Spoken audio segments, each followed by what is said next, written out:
Administrasi pelayanan program jaminan celahan kerja pada pusat layanan celahan kerja.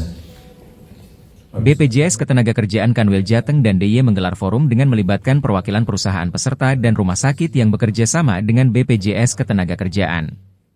Mengusung tema, standarisasi pelayanan program jaminan kecelakaan kerja pada Pusat Layanan Kecelakaan Kerja Kanwil Jateng dan DIY tahun 2024, transformasi layanan JKK pada PLKK. Forum ini digelar sebagai upaya meningkatkan pelayanan dan perlindungan bagi tenaga kerja. Rumah sakit dan dokter kini juga diperbolehkan melaporkan kasus penyakit akibat kerja langsung ke BPJS Ketenagakerjaan, mengatasi konflik yang dihadapi perusahaan dalam pelaporan. Dengan forum ini, diharapkan dapat tercipta sinergi antara perusahaan dan rumah sakit dalam mengintegrasikan layanan JKK. Satu harinya itu udah naik ke 67 kasus. Kerja Indonesia. Tahun 2021 kemarin kita punya JKP, itu untuk pasar kerja. Orang yang mengalami risiko kehilangan pekerjaan didapat.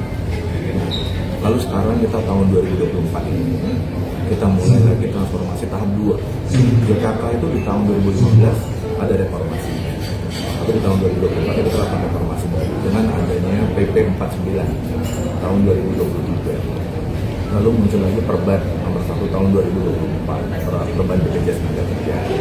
Segera di bulan Desember ini kita akan punya peraturan turunan dari PP tadi, Permenaker. Tinggal ini. Tapi secara konsep bahwa perubahan itu sedang terjadi cukup besar. Kenapa? Karena penyakit akibat kerja yang selama ini macam ini resiko laten karena perusahaan punya konflik of interest dalam melaporkan kasus itu. Perubahan terbesar salah satunya adalah rumah sakit dan dokter yang menangani peserta kami itu boleh melaporkan penyakit akibat kerja. Artinya ada dua hal.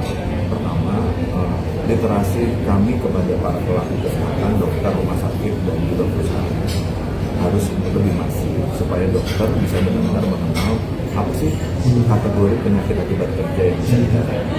Kalau ini bisa berjalan, kasus kami yang sehari 67 kasus itu, kami bisa membayangkan profil ini melonjak drastis. Tapi yang kedua, itu hanya bisa dilakukan kalau proses administrasi kami dengan rumah sakit, dengan perusahaan bisa lebih lancar. Namanya proses administrasi itu selalu berat di awal, resistensinya selalu tinggi. Maka ini adalah ruangan kami untuk mengedukasi. Hari ini dengan perusahaan, sore nanti dengan rumah sakit. Apa pentingnya? Proses integrasi sistem yang kami bahas untuk membenahi proses administrasi kita secara umum.